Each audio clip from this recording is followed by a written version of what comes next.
Selain bangunan fisik, masjid juga harus diisi dengan kegiatan yang bermanfaat untuk meningkatkan keimanan dan ketakwaan serta kesejahteraan warga sekitar. Membangun masjid tidak sebatas membangun bangunan fisiknya saja, namun kegiatannya juga harus ditingkatkan demi membangun lingkungan masjid yang sejahtera. Usai melakukan kegiatan safari Jumat di Masjid Al-Ikhlas, Kelurahan Bukit Lama, Gubernur Sumatera Selatan Herman Deru mengatakan, lingkungan masjid dapat diisi dengan kegiatan-kegiatan yang dapat meningkatkan keimanan serta ketakwaan warga sekitar. Jadi memuliakan masjid itu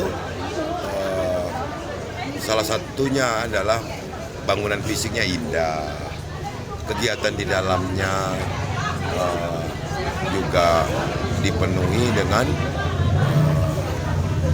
syiar agama, tidak hanya untuk ibadah wajib saja, tapi majelis taklimnya ada, mengulas fikihnya.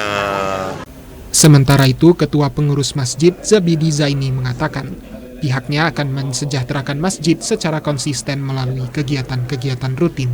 Bahkan yang selama ini bukan hanya ke depan, bahkan yang sudah berjalan hari ini seluruh kegiatan itu sudah berjalan dengan lancar. Contoh pengajian tauhid, itu pengajian fikih, pengajian tahsin, belajar membaca Al-Quran, dan juga zikir tobat.